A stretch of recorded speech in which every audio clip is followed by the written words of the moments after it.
a lot stronger, and I think he's going to have better endurance. Not being able to boil himself down like that, and even though it is a huge jump, I think we lose sight of the fact of how much he had to boil down and how gaunt he looked at 140. Obvious, I guess, because Crawford is bigger. Right. Crawford is heavy, you know, like he carries himself, you know, he's very solid right now. He's taller, you know, when you've seen the face-off. So he is technically bigger. Looking at this thing, and I'm like, okay, so let me look at this from Canelo's perspective and the experience of being in the ring with guys that are long and fast. What we've seen come from Canelo is the patience. Something that I know from my own personal experience, a guy that shows a lot of patience and you don't bother him by winning rounds. I don't think Canelo's gonna get bothered. Canelo Alvarez, beware. Andre Ward time is catching up, his reflexes are slower, punches less sharp. But Terrence Crawford? He's a nightmare in the ring.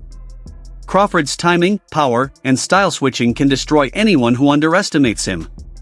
Canelo may push early with size and experience, but once Crawford finds his rhythm, the fight flips. From 4 division titles to dominating stronger opponents, Crawford proves he's unstoppable at any weight. This isn't just a fight, it's the clash of the century. Andre Ward gives a strong warning to Canelo Alvarez about Terrence Crawford. He says Canelo is still an amazing fighter, but time is slowly affecting him, his reflexes aren't as sharp and his punch output has dropped slightly.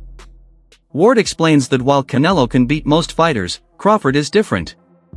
He compares Canelo's recent fights to practice games, warning that the real challenge comes when Crawford brings his speed, power, and precision into the ring. In my case, but I'm really not moving up in weight. I'm just not having to boil myself down. So I think that Terrence is going to be a lot stronger, and I think he's going to have better endurance.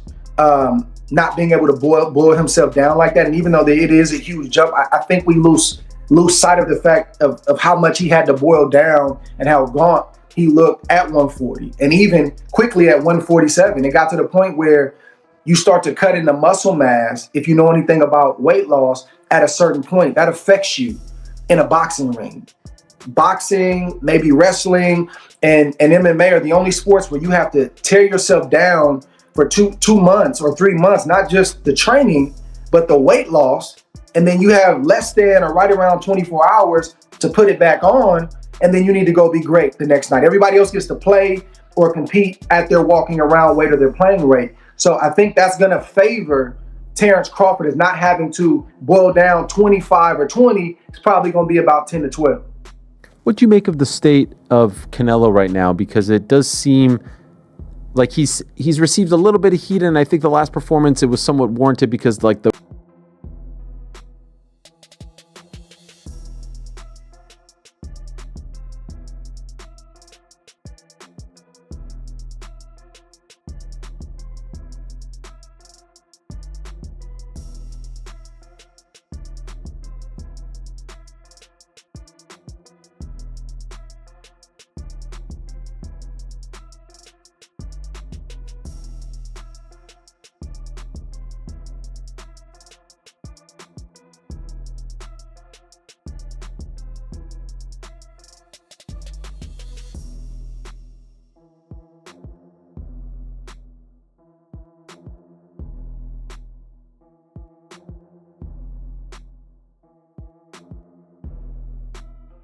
American boxer Brian Mendoza believes Canelo has an advantage over Crawford.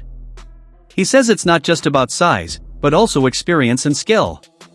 Mendoza points out that Canelo has fought at higher weight classes for years, making him comfortable at 168 pounds. Crawford, though extremely talented, hasn't fought as much at this weight. Mendoza says Canelo's smart ring IQ, history against bigger opponents, and championship experience give him the edge in this fight.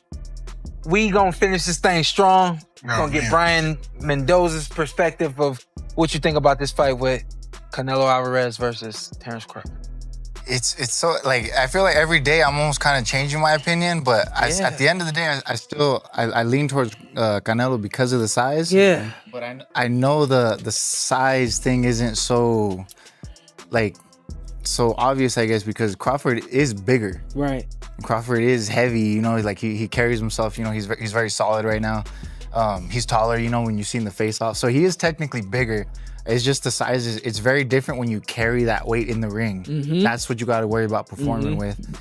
And, you know, just based off kind of like the performance at 154, although it was against a very solid fighter with Madrimov, I don't know if he's gonna be solid enough, you know, just used to carrying that type of weight around at 68. So that's that's the reason I lean towards Canelo, but the skill-wise, everything else is obviously still more on Bud's side. Yeah. So that's where my toss-up is. So I just lean towards Canelo because at the end of the day, you got to respect the weight classes. We've been real heavy on this fight. We've been talking about it for a couple of weeks now. And I feel like every time I've spoken about Canelo and Crawford, the only thing I'm talking about is Crawford. So I said, you know what, today I'm gonna flip the script. Today it's all about Canelo for me, and I might break your heart in the process. But I gotta keep it real. You're right, this is a 50-50 fight. This is a fight where, as I was telling the Uber driver this morning, these guys, we've seen them both make mistakes in the ring. But they've never cost them, right? This is the first fight that I believe they both have are gonna get in the ring where the small mistake is actually a big mistake against the opposer. Former champion Jeff Horn warns Canelo about the dangers of facing Crawford.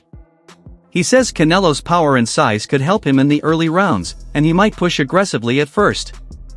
But Horn explains Crawford is a master of adjustments. Once he finds his rhythm, he's very hard to stop. Crawford's timing, precision, and ability to change styles mid-fight make him extremely dangerous. Horn predicts that if Canelo can't finish the fight early, Crawford's stamina and counter-punching will take over, likely giving Crawford the win if the fight goes the distance. I favor Canelo. Not by a lot, but I do favor him. I just think that, you know, I think the Skull fight was just a bad style. And I think Canelo was like, why force the issue? You know what I mean? I'm up. This guy's running. I'm not gonna take a chance. So I think that it was that kind of fight for Canelo. But Madrimov did give Crawford problems. You know what I'm saying? And where I felt like, damn, at 54, he gave you problems. 68 is different. You know what I'm saying? So you going up 3 weight classes, because he was 47, 54, 60, 68, that's 3 weight classes. It's a major difference, man.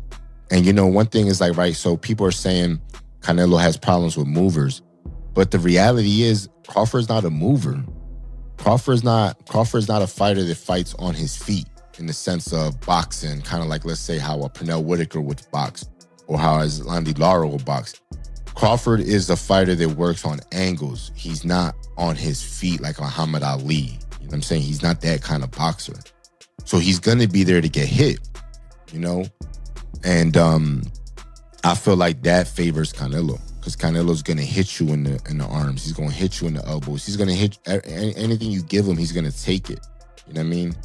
And now, is Crawford just going to switch his style and become a mover, moving up 3 weight classes? So now you're going to put all that weight on your legs, and you never boxed like that before. How can you do that? Legendary trainer Teddy Atlas defends Crawford's performance against Israel Madrimov. Some critics said Crawford would struggle against a bigger fighter like Canelo.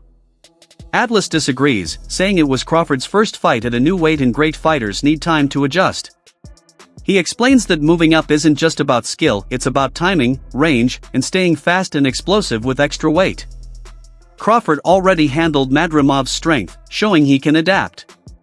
Atlas predicts Crawford will be sharper, stronger, and more dangerous the next time he fights, even against a fighter as skilled as Canelo. Now, so I avoided that. I would bring in specific sparring partners that knew how to be a sparring partner. Yeah, if I wanted some, I went over to him before the day started. Listen, I want you to do this. All right, Ted. I'm paying him. I have the right to do that. I want you to move more today. I want you to, you know what? I want you to press him a lot. You know what? There was a fight I was getting a guy ready for, and I was worried about the first couple rounds. So I said, when the bell rings, I want you to rush out of the corner. and go right after him.